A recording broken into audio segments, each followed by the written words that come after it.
Donc, bonjour à tous, je m'appelle Lucille Watrin, je suis la fondatrice de ce sommet On n'est pas que des parents, qui a lieu pour la troisième année consécutive. À la base, c'était uniquement pour les parents et j'ai décidé cette année de faire évoluer le modèle pour répondre aux enjeux des salariés, des managers, des ressources humaines, des collaborateurs tout entiers. Donc, je vais me présenter rapidement. J'ai fondé Juners il y a un peu plus d'un an. Et l'idée, c'est vraiment d'intégrer les entreprises pour les accompagner sur les sujets de parentalité et d'égalité femmes-hommes. Un vrai enjeu pour beaucoup d'entreprises. Ce n'est pas encore une obligation, mais en tout cas, il y a beaucoup, beaucoup, beaucoup de choses à faire. Notre mission, comme je disais, c'est vraiment d'accompagner la mise en place et le déploiement de politiques parentales. Et évidemment, ça va avec le soutien à l'égalité femmes-hommes. On accompagne les salariés, les managers, le comité de direction avec des contenus forts et surtout de l'événementiel c'est vraiment mon flow absolu. L'idée, c'est de provoquer des événements, mais aussi de créer des fils rouges pour parler aux parents durant toute sa vie. Je ne vais pas rentrer dans le détail des chiffres, vous aurez la présentation à la fin. L'idée, c'est juste, tout ça montre que la parentalité, c'est vraiment un sujet, que les entreprises n'ont plus vraiment le choix, en fait, que de s'investir dans les sujets de parentalité et d'accompagner les parents, puisqu'il n'y a plus d'un côté la vie pro et la vie perso.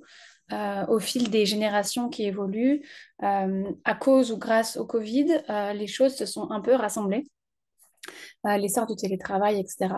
Tout ça nous montre que les parents ont besoin que les entreprises s'engagent. Les parents veulent que les entreprises s'engagent puisqu'ils sont à plus de 80% à dire qu'ils sont prêts à changer d'entreprise si jamais ils trouvaient mieux en termes d'accompagnement parental ailleurs.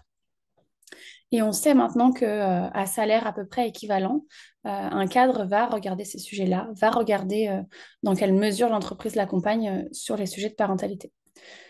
Tout ça pour vous dire que, il est important de le prendre en compte et on va répondre grâce à ce webinaire à comment mettre en place une politique parentale dans votre entreprise. L'idée, c'est de se poser quatre questions. J'ai essayé de résumer autour de quatre grandes questions et les autres webinaires de la journée avec tous mes confrères et toutes mes consoeurs vont pouvoir vous répondre aussi plus en détail sur des sujets, notamment la co-responsabilité, les soft skills, le potentiel parental, l'intelligence collective ou encore les épreuves parentales. Aujourd'hui, là, ce matin, on va répondre à quatre questions pour savoir comment se lancer en tant que RH, RSE, direction manager pour faire évoluer les choses dans votre entreprise. La première question, qui est pour moi hyper importante, c'est pourquoi je souhaite me lancer. Il est important de comprendre à quel objectif je veux répondre avant de lancer une politique parentale ou des actions pour promouvoir l'égalité femmes-hommes. Est-ce que j'ai besoin d'attirer des talents? Donc, est-ce que je veux promouvoir ma marque employeur? Est-ce que c'est pour être en conformité avec des lois qui arrivent prochainement? Est-ce que je veux fidéliser mes collaborateurs parce que j'ai un gros taux de turnover? Est-ce que j'ai des enjeux RSE? Est-ce que je suis labellisée B Corp? Bref, c'est intéressant de se poser, vous en tant que RH, mais aussi en tant que direction, pour pouvoir ensuite prendre les bonnes actions et surtout mesurer. On va y revenir. Donc, il peut y avoir beaucoup d'autres choses. J'ai essayé de vous donner un petit peu les principaux enjeux des clients que j'accompagne aujourd'hui, mais il peut y avoir plein d'autres raisons. Ça peut aussi être une volonté toute personnelle de vouloir mettre en place des choses. Je sais que j'ai une RH en ce moment avec laquelle je discute le fait qu'elle soit devenue maman, l'a vraiment chamboulée et c'est là qu'elle a pris conscience. Du coup, il n'y a pas vraiment un objectif de performance ou d'attractivité pour les talents, mais c'est vraiment se dire, en fait, moi, je galère, c'est compliqué pour moi. Du coup, j'ai envie que mes collaborateurs ne vivent plus ça et je souhaite mettre en place des choses. Ensuite, il est important de se poser sur qu'est-ce qu'il existe déjà au sein de mon entreprise et puis un peu plus largement dans la société. Et là, le principe de l'entonnoir, partir du code du travail pour ensuite regarder votre convention collective, regarder les accords d'entreprise, regarder les budgets formation que vous avez. Et donc, en fait, de déjà essayer de chercher tout ce qui existe, parce qu'on sait que plus d'un salarié sur deux n'est pas au courant des droits qu'il a. Et je ne parle même pas de la politique parentale en vigueur dans juste votre entreprise, mais vraiment parfois le code du travail, notamment tout ce qui est entretien de retour au travail qui est obligatoire pour une femme qui revient de congé maternité. Du coup, c'est intéressant de refaire ce panorama et de communiquer auprès de vos salariés pour déjà dire, voilà, il se passe tout, vous avez le droit déjà à tout ça et ensuite de construire la suite. Je vais vous laisser, alors là, je ne vois pas si vous posez des questions. Donc, je vous laisse poser vos questions. Vous avez un petit outil en bas, questions-réponses, qui sont anonymes. Il n'y a que moi qui les vois. Là, je ne les vois pas quand je suis en partage d'écran, mais j'y répondrai à la fin. Comme ça, je répondrai à tout d'un coup. Ça m'évitera de switcher de la présentation. N'hésitez pas à me poser toutes vos questions. S'il y a des choses qui ne sont pas claires, on pourra même revenir sur la présentation. Si vous avez des exemples de votre entreprise, n'hésitez pas non plus. La troisième question qu'il faut se poser et qui pour moi est une des questions fondamentales, c'est de quoi ont besoin mes collaboratrices et mes collaborateurs. La vie du parent, c'est pas juste la reprise du travail, c'est pas juste les 3 premières années.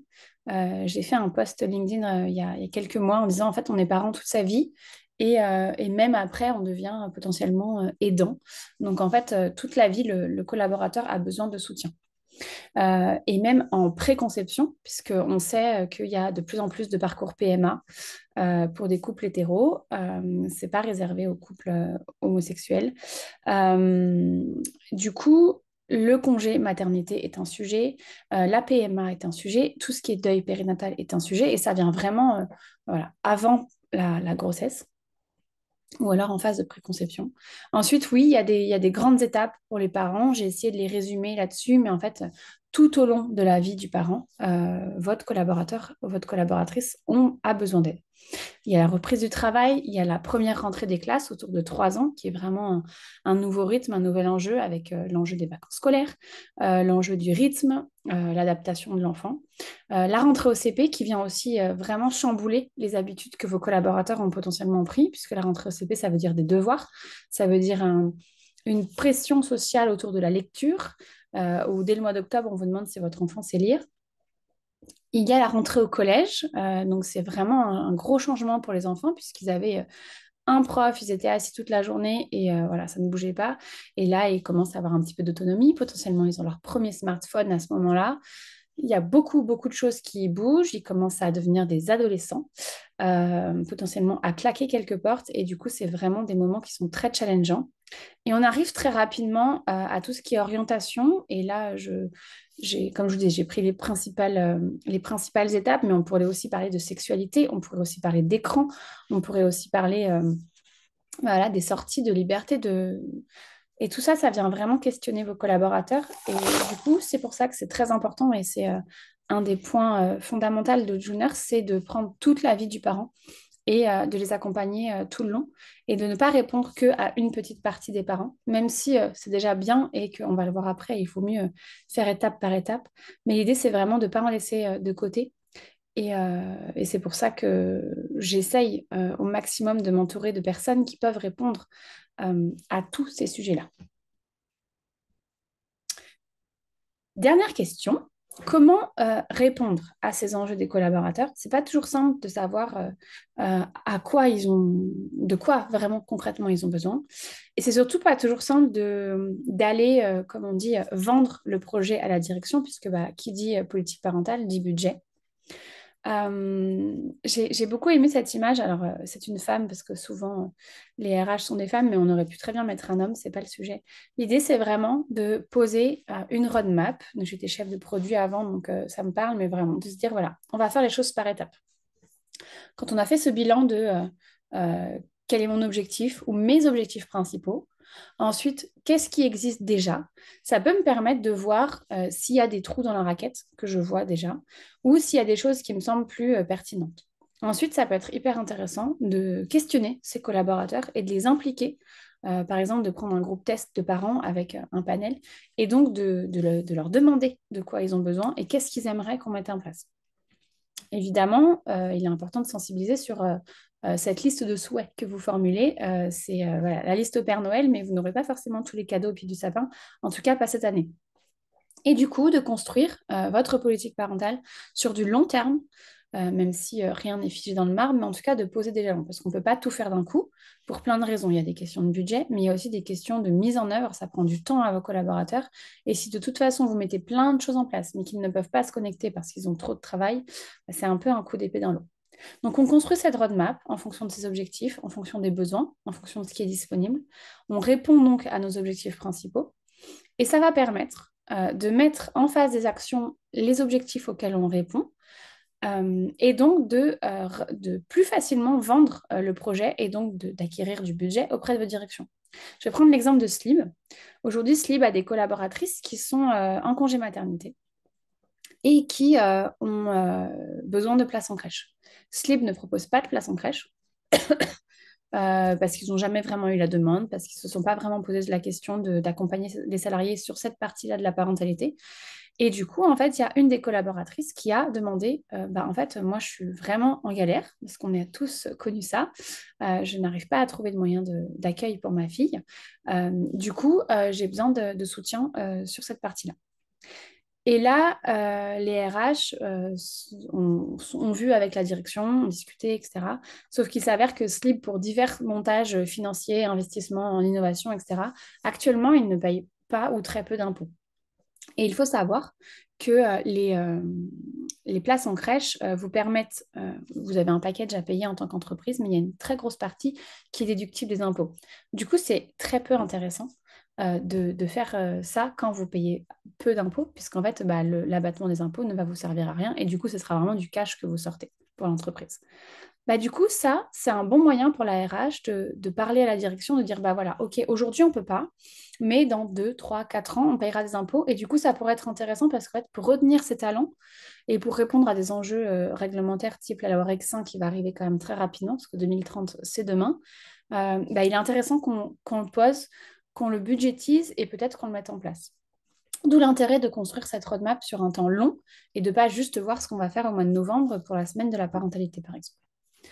L'autre point, c'est la co-responsabilité. Quand on travaille cette roadmap, on en parlera cet après-midi avec Mathilde plus en détail, mais c'est de se dire qu'en fait, on est tous responsables de la politique parentale de l'entreprise. Moi, je trouve ça fabuleux que cette commerciale chez Slib, elle ait pu dire, bah, j'aimerais bien avoir une place en crèche. Malheureusement, c'est pas possible et c'est entendable, surtout au niveau des raisons. Mais en tout cas, de se dire, en fait, si je ne demande pas, il ne se passera rien. Et on avait fait il y a en fin d'année une conférence chez Expansiance avec Pascal Van Horn que vous verrez cet après-midi. Et on avait vraiment évoqué le fait de partir par la grande porte. C'est-à-dire d'assumer le fait que, en fait, là, j'ai décidé d'allaiter, j'ai besoin d'un espace, j'ai besoin d'un frigo, j'ai besoin d'un moment d'intimité tous les jours réglementaire. Au niveau réglementaire, j'ai le droit de tirer mon lait, et puis de toute façon, j'en ai besoin pour continuer à allaiter mon enfant. Du coup, il faut demander, il faut dire les choses, et donc c'est pour ça qu'il est important que vos salariés aient cette fenêtre, en tout cas, de discussion et d'ouverture avec vous pour pouvoir vous confier, c'est peut-être un peu fort comme mot, mais en tout cas, vous partager leurs besoins et que vous puissiez éventuellement y répondre. Idem, Mathilde en parlera, mais les managers doivent être sensibilisés. Il n'est pas évident d'accompagner un salarié qui vit un deuil, une PMA. C'est des choses hyper compliquées et si on ne l'a pas vécu, même si on n'est pas parent, en fait, c'est hyper compliqué. Du coup, l'idée, c'est que j'y réponds par étapes et surtout, j'intègre toutes les strates de l'entreprise. Le modèle de Juners, très rapidement, c'est justement, on fait cet audit, on cherche avec vous les objectifs, les besoins et comment on va y répondre. Juners pose un plan d'action. Et il faut savoir que Juners a cette particularité, et c'est pour ça que j'organise ce sommet, c'est qu'en fait, je viens vraiment comprendre vos besoins, essayer d'y répondre. Et l'idée, c'est que je m'appuie sur un très grand réseau de partenaires. Je fais partie de beaucoup d'incubateurs, de beaucoup de réseaux type Make Sense, etc., pour justement trouver les pépites qui vont vraiment répondre à votre besoin, à vos enjeux et vous proposer des solutions. Ce n'est pas juste Juners qui répond, c'est Juners qui fait la reco, mais après, je vous mets en face plein de personnes très pertinentes sur des sujets que moi, je ne maîtrise pas, mais qui répondront à tous les enjeux, par exemple, de monoparentalité, de faire famille autrement, voilà, plein de sujets qu'on peut identifier au sein de vos collaborateurs. Ensuite, on met en place, on se met dans l'action avec vous, que ce soit sur le fond ou la forme. L'idée, c'est de soulager vos collaborateurs au niveau RH et au niveau communication. Et ensuite, on fait le bilan pour justement construire cet escalier qu'on a vu précédemment et calculer l'impact. Et ça, on en parlera cet après-midi avec Tiffen tout particulièrement. Je vais juste quitter pour regarder s'il y a des questions. Je vais arrêter le partage une petite seconde. Est-ce que vous avez des questions? Je peux aussi vous donner la parole si vous levez la main ou si vous posez une question, si vous préférez la dire à l'oral.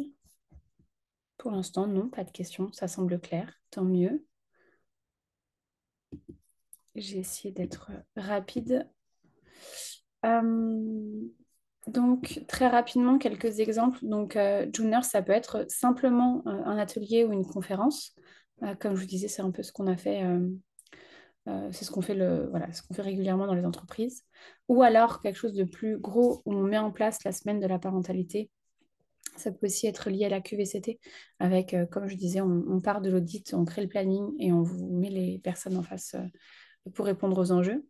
L'accompagnement des équipes RH dans le déploiement de la politique parentale. Ou le petit nouveau, c'est l'animation de la fresque de l'équité, qui est vraiment une super carte à jouer. Et c'est pas un jeu de mots parce qu'il y a beaucoup de cartes dans la fresque, pour l'onboarding, pour les journées d'équipe, pour une politique de recrutement plus inclusive, il manque un petit S, et pour aligner vos actions à votre politique RSE. C'est, pour ceux qui connaissent la fresque du climat, c'est vraiment voilà, le même type de projet très agile, très ludique, un peu bulle d'air pour les collaborateurs. Et ça va permettre de mettre un peu tout le monde au même niveau sur ces sujets d'équité et de promouvoir l'égalité femmes-hommes au sein de votre entreprise. Dernier petit point, il faut savoir que des études ont été menées par un groupement d'entreprises suisses avec notamment Nestlé et Novartis pour montrer qu'il y avait un ROI important quand on mettait en place une politique parentale. Sur quoi ça joue? Bah, ça joue sur la fidélisation des collaborateurs. Et un collaborateur qui reste, ça nous évite de recruter.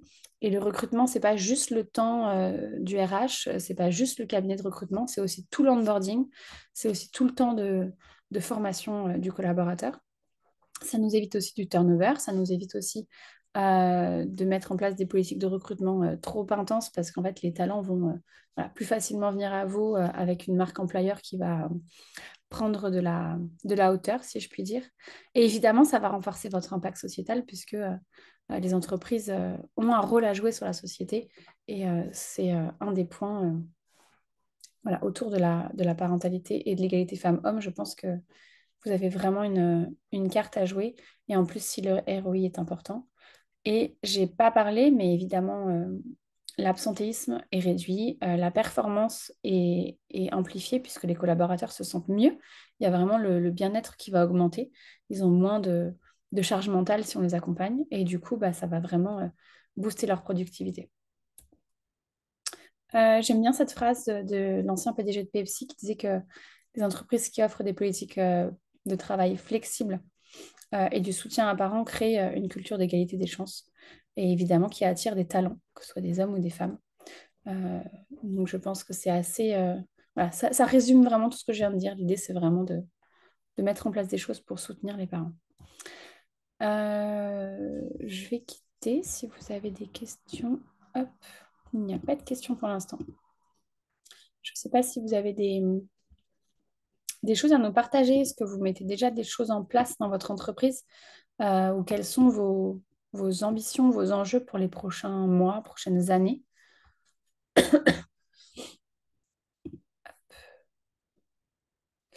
Des exemples de plans d'action réussis. Oui, bah, par exemple, j'ai parlé d'Expansiance en début d'intervention. Euh, on a Expansiance, donc c'est les marques, c'est la marque Mustela notamment, pas que, mais c'est la marque Mustela. Et du coup, Mustela, je ne sais pas si vous êtes au courant, mais a créé des maisons des parents. Donc là, c'était vraiment pour leurs clients finaux, donc pour les parents qui achètent les liniments, les laits pour le corps, etc. Et en fait, les collaborateurs bah, on dit, et nous en fait, parce que c'est bien beau d'aider nos clients, mais et nous, on aimerait bien qu'il se passe des choses pour nous.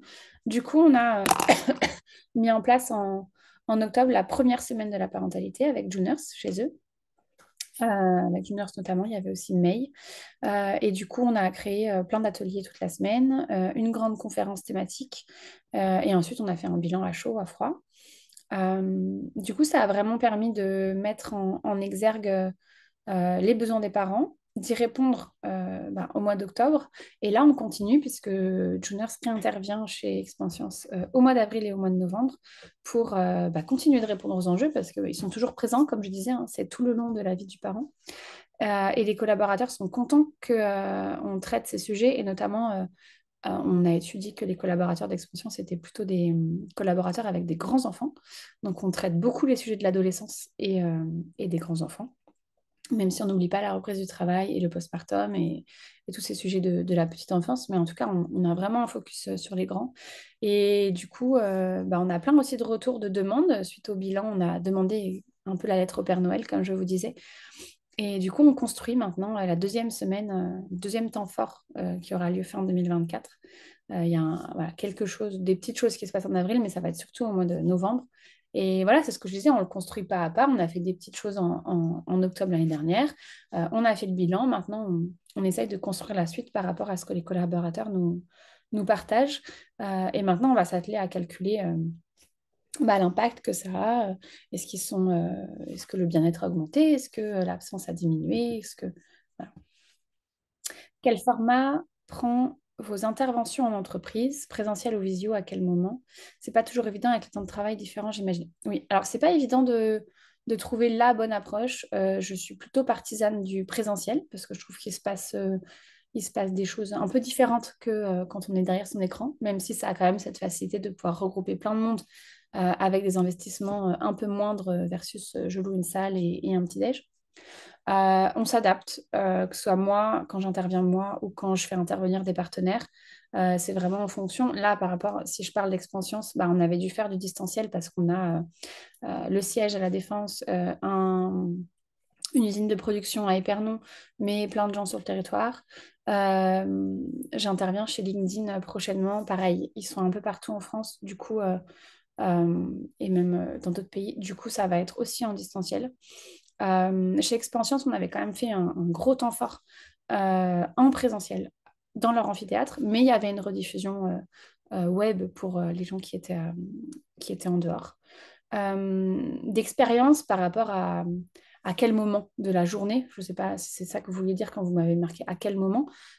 Moi, je trouve, et pour l'avoir expérimenté plusieurs fois dans plusieurs entreprises, c'est que le matin, c'est quand même plus sympa parce que les gens vont venir à votre atelier, à votre conférence, avant de se mettre dans le travail. Alors oui, leur journée va du coup commencer un petit peu plus tard, mais ça évite de couper leur journée et potentiellement qu'ils loupent le coche, en fait, parce qu'ils sont pris dans une tâche, dans un dossier, dans des urgences clients, et du coup, ils n'arrivent pas à décrocher, et du coup, ils viennent pas. Il y a la pause du midi qui est quand même sympa. Après, surtout quand on est en présentiel, on peut profiter de ce moment pour faire un lunch tous ensemble et en fait discuter en même temps qu'on mange. Ça permet d'optimiser un peu le temps. Et le dernier point que je fais aussi régulièrement, ça va être des temps d'équipe. Une équipe marketing qui se regroupe et qui va donc choisir de faire une fresque de l'équité, par exemple, pour un peu se mettre tous au même niveau sur ce sujet, pour sensibiliser, pour accorder les valeurs. Et du coup, ils ont une journée d'équipe à un instant T et moi, je vais venir me greffer 2 heures sur cette journée pour parler de l'équité et animer cette fresque. Je pense que moi, comme tous les partenaires avec lesquels je travaille, on essaie de s'adapter à l'entreprise. Je vous avoue que je pousse pour faire du présentiel, ou que vous soyez en France, mais je trouve ça vraiment différent. Quand on est sur un atelier de parents, on peut voilà, se mettre en cercle et discuter. Et il y a vraiment une ambiance différente voilà, de comme ça, là où j'ai l'impression de parler toute seule parce que je ne vous vois pas et qu'en plus, vous ne pouvez même pas parler. On s'adapte. Et oui, et euh, ce que je voulais aussi dire par rapport à quand est-ce qu'on le met en place, c'est plutôt sur la communication, c'est vraiment d'anticiper.